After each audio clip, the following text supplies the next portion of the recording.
caqabada koowaad hadaf la iyo bilaabayntii uu nolosha ka xariiqday waxay ku keenaysaa noloshiisa tiisa dambe ee mustaqbalka in uu noqdo qof iska nool oo aan hami lahayn. Intaad yar tahay waa inaad samaysataa hami iyo yool cad si markaad beritoolad weynaato yoolka iyo boyntiga u xaqiijiso. Caqabada labaad qorshe la'aan. Qofku waa inuu samaystaa qorshe. Tallaabadan ama qodobkan qorshuhu waa qodobada ugu muhiimsan ee qofku ku gaari karo yoolkiisa. Waa inaad samaysataa qorshe maalmeed, qorshe sanadle, qorshe bille, qorshe hadafkaaga oo dhan uu ku dhisan yahay. Waa inaad saacad iyo minid qorshe u samaysataa si aad u gaadho yoolkaaga. Caqabada saddexaad isku dheelitir la'aanta nolosha. Waa in aad dhinac kasta ka dhisan tahay si aad u gaadho yoolkaaga iyo hamigaaga.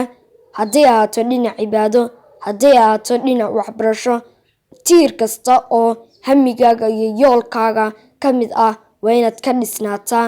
Hamigaaga oo dhan aanad ku koobin adduunyada oo keliyata si aanad u khasaarin oo hamigaagana aakhiro aad ka dhigto.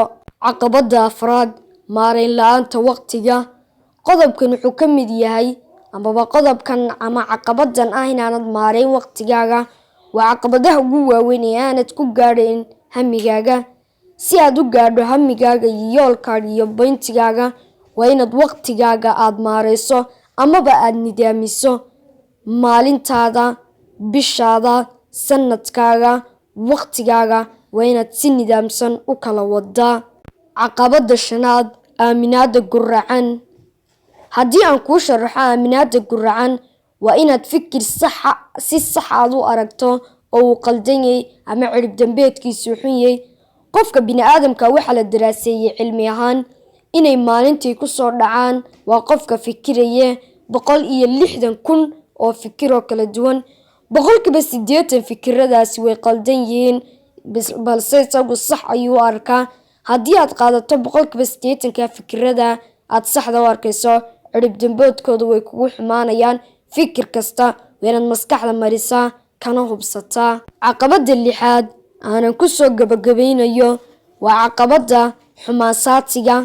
Caqabadan amaba qodobkan dhammaanteen aad ayuu inoo taabtaa. Waana qodob dhammaanteen aynu ku wada dhacno mar kasta. Waana fashilaada. Waxaad oranaysaa tusaale ahaan tallaabo ayaan qabanayaa ama horumar ayaan sameynayaa kadib waad baqaysaa armaad fashilantaa. Haddii aad wax wanaagsan filan lahayd tallaabada inaad qabataa laga yaabaa.